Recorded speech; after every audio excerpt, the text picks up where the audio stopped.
Buenas tardes, bienvenidos un día más a Expansión por ADN 40.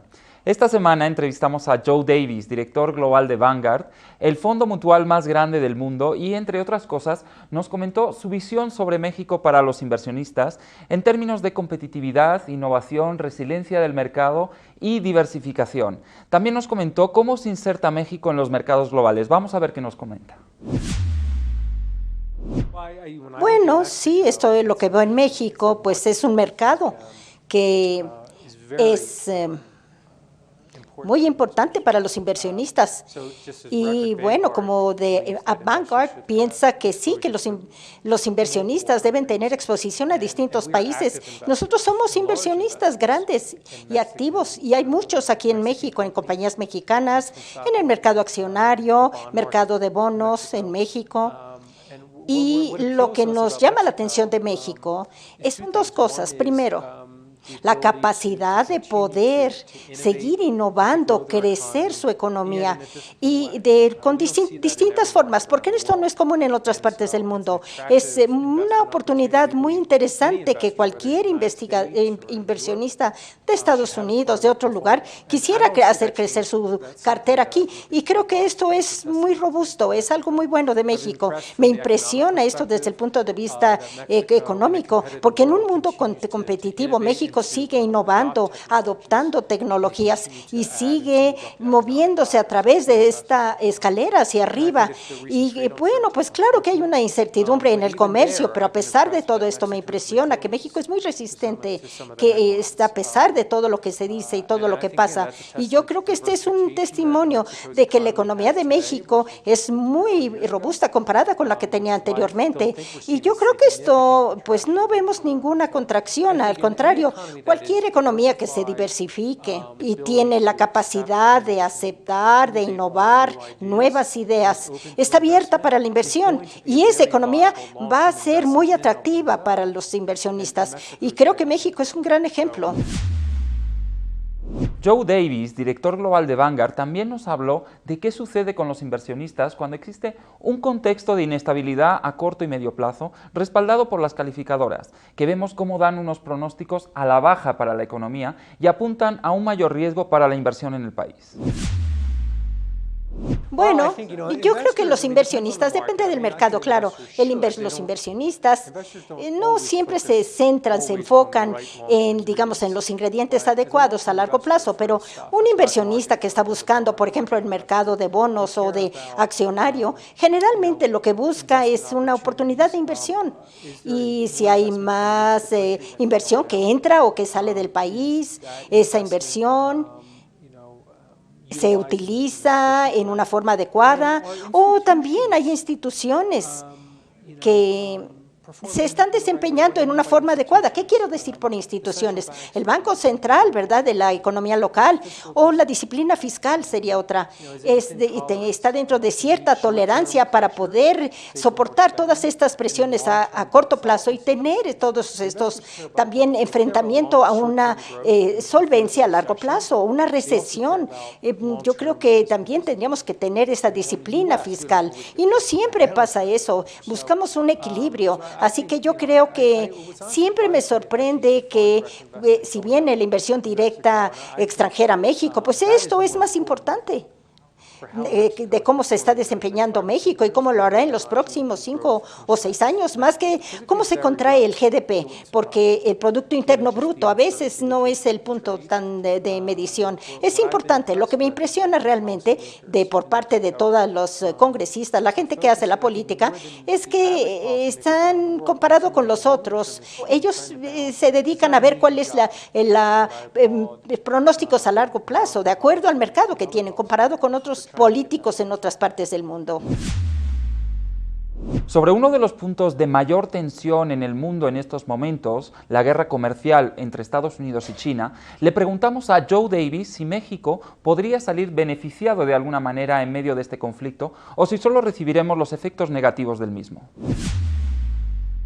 Claramente, como decía, hay pues algunos países que tienen más van a tener más inversión si crece la tensión entre China y entre Estados Unidos. Y pensamos que a lo mejor eso pasa y ha pasado en los últimos años. De hecho, esto viene pasando a lo largo de la evolución de la economía en muchos países. Es inevitable. Además, pensamos que somos optimistas. Estas tensiones a lo mejor van a bajar, pero estamos entrando, por decirles, en un nuevo capítulo de la historia del mundo. Y esto siempre se define por las relaciones que tienen las potencias mundiales económicas en el mundo.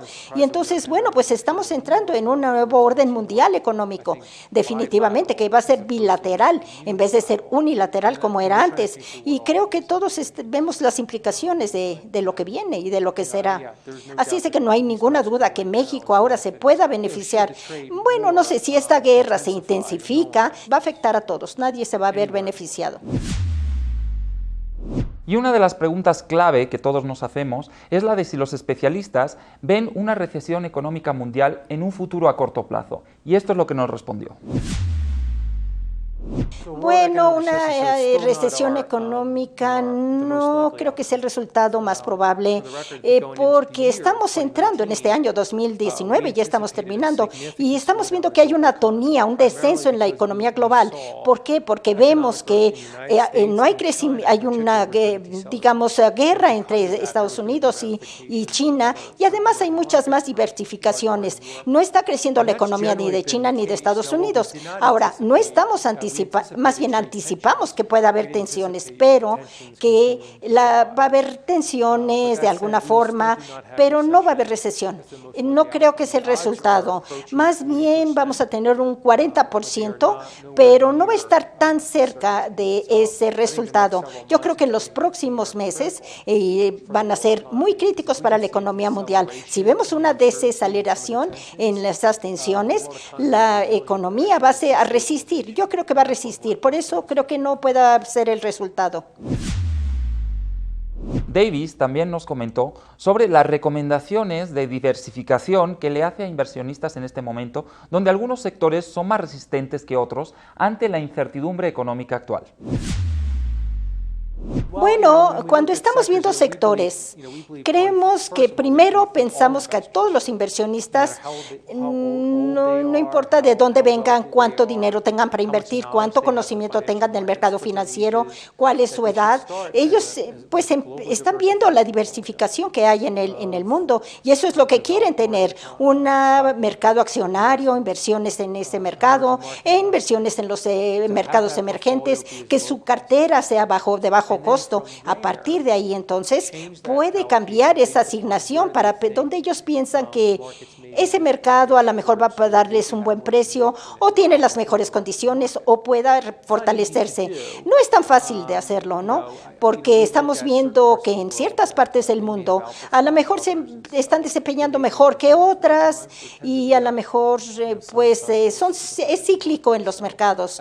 Y yo lo puedo decir que los inversionistas en Estados Unidos, el mercado de Estados Unidos es muy incierto, ¿verdad? Porque incluyendo, no sé, a muchos, y en México pues es lo mismo, están viendo cuál es el mercado que está más equilibrado, que pueda proporcionarles un mejor rendimiento.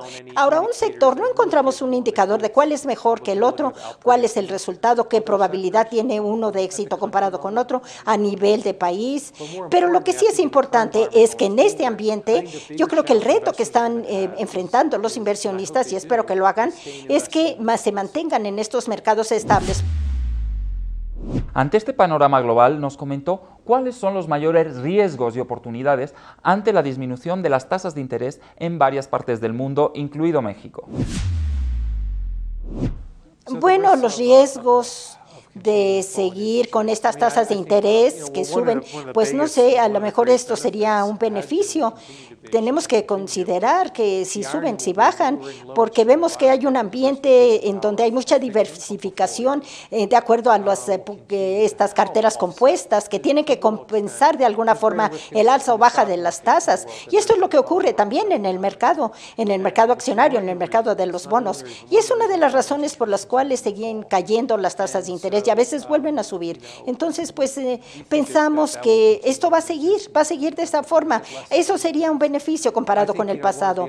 Y creo que hay otra oportunidad. Bueno, el riesgo más grande que vemos ahora en este ambiente son algunas de las distorsiones que vemos, que leemos en muchas partes con respecto al mercado financiero. Empezamos a ver lo que llamamos, no son burbujas, sino son como especies, partes que se están como diversificando, se están cambiando en este mercado. Y, por ejemplo, los mercados de la vivienda, pues también tienen algún riesgo. Y esto se debe al mercado crediticio, ¿verdad? Porque ahí está impactando y por eso pensamos que estamos en una tasa de interés muy baja y pueda crear algún riesgo. Ese sería un punto. Yo creo que ese es el riesgo que tenemos que considerar. Davis también nos comentó el papel de la tecnología y la innovación en un mercado como este. Para eso, Vanguard ha desarrollado una herramienta de predicción para entender el impacto futuro de cierta innovación y minimizar así el riesgo utilizando modelos económicos y de investigación digital. Bueno, nosotros tratamos de explicar este paradigma, toda esta paradoja que tenemos, ¿verdad? Que la tecnología está rompiendo con todo. Estamos aprendiendo de la máquina, tenemos nuevas aplicaciones, tenemos muchas cosas. La tecnología está cambiando todo.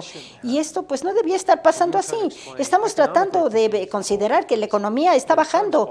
¿Por qué? Porque la productividad está bajando también. Esto es algo que está sucediendo. Entonces la gente busca innovación. El problema es que ahora no pueden predecir cuándo, hacia dónde irá esa innovación en el futuro, porque para explicarlo tienen que tener una base. Hay muchos investigadores que les dicen, explíquenos qué es lo que está pasando, hacia dónde va. Por ejemplo, en China, en México, en Estados Unidos, en todas partes del mundo está todo a la baja. Y si queremos que suba, va a suceder, ¿por qué? Por la productividad y por la innovación. No es por el uso de esto o algo. No estamos hablando de un crecimiento orgánico sustentable y para lograrlo, tratamos por lo menos de buscar un indicador guía que explique hacia dónde se va la innovación, hacia dónde se va la productividad, a dónde van en el futuro, porque hay muchas ideas que se están multiplicando. ¿Y cómo se están multiplicando esas ideas? Pues en cosas como, por ejemplo, patrones, en investigación médica, investigación en sistemas, en la academia, en el laboratorio, en la universidad, aquí, en los laboratorios, en todas partes. Vemos que todos, por ejemplo, hay un nuevo medicamento que está en ensayo médico y hay muchas ideas que ya se están generando y estas van finalmente a comercializarse en un nuevo producto. Este es el indicador que estamos buscando. Estamos buscando en cualquier patente, en cualquier libro, eso es lo que estamos buscando en todas partes del mundo, un indicador, una patente. Y finalmente le pedimos a Joe Davis unos consejos para inversionistas y esto fue lo que nos dijo. Bueno, en México, pues yo les daría 3 consejos que encuentro muy valiosos personalmente, ¿verdad? Para mi cartera. Uno de estos sería que tengan un plan. Hay que pensar en un plan objetivo a largo plazo y también hay que evaluarlo, sopesarlo, ¿verdad? Y decirle, ¿qué necesito para llegar ahí? ¿Qué es lo que tengo que hacer? ¿Qué va a hacer la compañía? Tener un plan, una meta. En segundo lugar, ¿cuál es esa asignación de activos que me interesa? ¿Cuál es el costo más bajo de implementación de esta estrategia que me va a permitir llegar al éxito que me he fijado? Y si lo puedo hacer de una forma articulada, está bien. Y la tercera es la más difícil, pero también es más fácil ponerlo en papel. Y es que vamos a quitar todo lo que nos está estorbando, interrumpiendo. Quiere decir todo lo que aparece en los periódicos, en las portadas, todo lo que nos dice que la economía está así y está acá. Y nos habla de los mercados, pero no nos va a decir si vamos a tener éxito a largo plazo, a corto plazo. Todo lo que aparece en los encabezados es algo que nos está haciendo sentir mal. Hay que pensar en ese plan, hay que fijarlo. Muchos inversionistas no tienen éxito porque ellos están enfocados en lo que no les interesa, no tienen un plan, están expuestos a una serie de riesgos. Y los que sí tienen van a tener un rendimiento a largo plazo. Esos serían mis 3 consejos. Gracias. Y bueno amigos, esto ha sido todo por hoy. Gracias por acompañarnos un día más en Expansión por ADN 40. Soy Eladio González y los espero todos los lunes y los jueves a las 6:45 de la tarde. Hasta la próxima.